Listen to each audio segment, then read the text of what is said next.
from Belfast, and I am a director and writer from Warrenpoint, County Down. We did, however, prepare this together, so if there's anything you vehemently disagree with, he wrote. When I met Anna a few months ago, she asked me if I could speak today for about 20 minutes, so bear with me.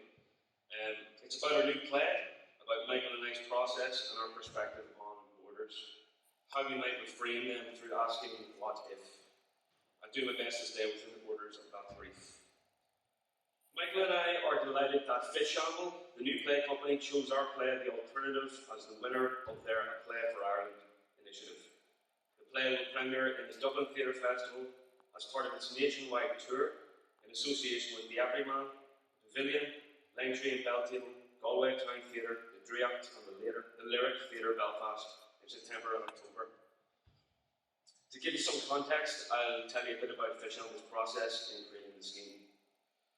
To quote their website, Fishamble is Ireland's only Olivier Award-winning theatre company, fair play, which, as well as producing internationally renowned productions, supports the writers of 60% of all new plays produced in Ireland each year.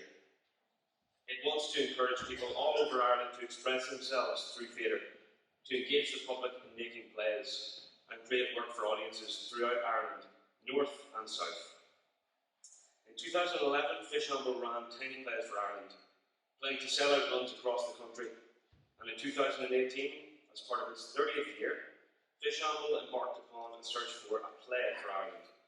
The brief was to find one big, ambitious play that bursts with humanity, tackles a subject about which the playwright feels passionate, a play for Ireland that captures the zeitgeist of the country that demands to be produced. So no pressure there. Of 372 submissions, 30 plays were chosen to be developed in partnership with 6 venues. The writers were paid to attend 6 workshop days, and 6 then were shortlisted for table read workshops and were paid an option fee. Finally, after much debate and discussion, Fishamble chose The Alternative and paid a commission fee. I also learned that they commissioned another play out of the process. Certainly, it means a lot to us as storytellers from north of the border on this island to be commissioned to write a play for Ireland. In approaching the task, we were challenged to think about the state of the nation, the whole island, the whole Irish diaspora. We asked ourselves, what kind of a play should we write for Ireland at this time? What does Ireland want to hear, and what do we have to say? In writing The Alternative, we asked our audience to imagine something. What if Ireland was still part of the United Kingdom? What if Home Rule had passed? What if there was no War of Independence, no Civil War, no partition? What if the island had only one soccer team? Well, clearly things would be very different, and not just because a full island soccer team would have obviously won Italia 90th World Cup. Dunleary is Kingstown. Belfast is the second city of the Irish state. We have set to play in a TV studio, BBC Dublin, in an alternate reality where the entire island of Ireland is much like Northern Ireland is today, a constituent part of the United Kingdom. The action takes place on the eve of the referendum, which asks the question, should Ireland be independent? British Prime Minister Ursula Lysat is returning to her hometown of Dublin to convince voters to remain. The play imagines a world where things happened differently. A world in which Home Rule was passed in 1913 and Irish nationalism was accommodated within the UK. How things could have been different if an Irish government put down the Easter Rising without executing leaders. How things could have been different if that Ireland had maintained separation between church and state. How things could have been different if Irishness and Britishness had developed in a way that were not mutually exclusive. And if Ireland had the choice to become independent from Britain through a referendum, how would the people vote? What is the Irish nation? Who are the people within it? And what makes it tick? For the play, we have 6 characters, but focus on the struggles of a father-daughter relationship against the backdrop of the recent passing of their wife and mother, respectively. This fractious relationship is built on misunderstanding, miscommunication. It reflects the wider relationships of individuals who have been forced to make a decision about their nationality and both leave or remain. Sometimes these bigger questions are the ones that people obsess over. But how can you have a healthy nation without everyday business of living? How can you publicly choose the future of your country if you do not first look at the smaller, private decisions which shape our lives? So, with that, how did Michael and I come to write this piece? Well, we first met in Cambridge University. I was studying politics, and Michael physics and material sciences. No clue how that relates to acting and writing, but sure, there you go. We socialised through our college drama society, and together we ran the University Ireland Society, which, apart from being an excuse to get university funding to buy potato bread, was a place where we became conscious of our Irishness, what that meant to us. As two men who consider ourselves Irish, we both grew up in Northern Ireland, where identity is such a tumultuous issue. And there we were in the belly of the beast of British elitism, an institution dominated by the ruling British classes. Incidentally, Cambridge was celebrating its 800th anniversary when we arrived, so coming over from Ireland, insecure, and a chip on our shoulders, and seeing banners everywhere saying 800 years, we were like, lads, come on! You don't have to rub it in. I vividly remember being in a pub on my Freshers' Week and being called a terrorist because of my accent. That was 10 years ago. I also remember being told that I was not Irish. I was Northern Irish. That's different. That's other. Of course, this made us become very defensive about our Irish identity, and we probably played up to it. It became something almost cartoonish. Parody of Irishness, a heightened identifier to prove our difference to our British friends, the border between them and us. We attended Churchill College, named after Prime Minister Winston Churchill, who was one of the fellows who'd done his fair share of meddling in Ireland. The college is known for keeping in its archives some of Margaret Thatcher's handbags. And at formal dinners, a hall full of hundreds of students would stand up before the weekly meal, raise a glass and proclaim, "To the Queen," followed by "To Sir Winston." Needless to say, Michael and I didn't feel like standing up. And we sat there stoically. We didn't utter a word, much to the confusion of our college mates who probably thought we were just being difficult. We probably lived up to the observation of Winston Churchill about the Irish when he said, "We've always found the Irish a bit odd. They refuse to be English." And certainly going to university in Cambridge became somewhat of a daily exercise in refusing to be English. I was heartened when I learned that Charles Stewart Parnell had attended Cambridge as an undergraduate, but he was sent down after getting into a drunken fight with two men who sold manure. Shit. For fertilising. So, Michael and I tried our best not to follow his lead and to avoid getting into trouble with the authorities.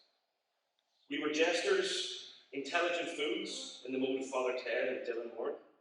I think this is quite a common thing when people first leave the country. To think about where you're from, what it means to you, and project it outwards. But over the years, we've constantly been talking and thinking and refining what our identity means to us. Why is it so important? What's more, I have recently become an uncle, a niece born in Scotland, and a nephew born in Belgium. They are part of a generation with a more fluid identity. Both of them are Irish, one European, one British, Belgian. So identity, both personal and national, is certainly something on the forefront of our minds. What do the British latch onto as their identity? Is it one based on the history of empire, defeating Hitler, and that traditional culture of self-reliance and standing alone? Or is it an identity that looks outward to the world in collaboration? Brexit has united the English nation to strive for their form of independence. The Scottish independence movement has seen them wrestle with their identity. With our horrible, insecure hang-ups about our Irish identity, we wish to write a play that encapsulates all of this. Who are we? What do we want? Where are we going? The alternative is not a Brexit play, but it is our response to what happened a century ago on this island, what is happening right now, and what is about to happen. We settled on counterfactual history as the way into the alternative. When political events are so up in the air and so emotional and raw, writing about them can be very difficult. Alternative timeline. We talk about the big themes around Irishness, Brexit, independence, and unification, without touching directly on nerves and hopefully making it easier for people to constructively on these bets and to have fun with it. Our process began with a great deal of research. We spoke to a number of historians and consulted a range of books. Kevin Ireland and the British Empire, Jeremy Ferry's views of 20th century Ireland, and historical fiction such as Richard Harris's Fatherland. To explore political satire set in TV studios, we watched all of Aaron Sorkin's Newsroom and Palichayevsky and City Limits Network. I highly recommend writing something where watching season after season of Aaron Sorkin counts as research. Initially, we wrote together in the same room, but the nature of our jobs began to affect our process. Sometimes we're up and down the country, sometimes in different countries. For example, I was in Colombia, while Michael was working in Belfast, and then when I was editing in Dublin, it was Stratford, the RIC. So we faced barriers of distance. We relied on Skype, WhatsApp, and working on shared Google Docs to write, which is not ideal when you're looking for a secure Wi-Fi connection. Display gave us space to indulge imaginations and cross the borders between our art forms, writing and acting, theatre and documentary. We created a world with its own logic, its own history, its own rules and boundaries. We had fun with the history and our national origin stories to create characters with new identities. Many of the elements of this world were distasteful to us. The whole of Ireland under the yoke of empire, a Union flag flying over the GPO. But many things strangely seem somewhat better. In our fictional world, there is and has never been a border on this island. No troubles. A national health service for every Irish citizen. We think that stories which ask what if can be the most effective weapons in breaking down these borders. Writing a play or creating any kind of art is a revolt. It is an expression of feeling in the name of fresh perception, which tries to invent something new. Michael and I are just part of a greater context of dissatisfaction with this status quo. All we're trying to do is look at things differently, to question through entertainment. We seek to create work that challenges what we see as arbitrary boundaries, something that looks at the confusion of our time and reframes it in an alternate context. Hopefully that can allow audiences to entertain the thought, what if things had happened differently? What if they could be different? Imagination is the essential component of any progressive change, and this has been shown by many groups of determined people who are making this island a better place to live. Once we ask what if, we might be able to envisage a world where our physical, conceptual and social boundaries and borders are framed differently, where the goalposts are shifted. And from there, we can ask how to change things, and then when is the best time to do it. Perhaps the creation of art can be used to cross borders. Perhaps artistic endeavours can be utilised to begin creating new meaning, new identities, maybe a new Irishness. Perhaps imagination can take us forward to reframe our lives, our relationships, our borders and our nation, to empower us to think about and create the type of place we wish to call home. So, all that said, tickets for the alternative are on sale. So, please, I'd love if you could come along and let's see where imagination can take us. Thanks very much.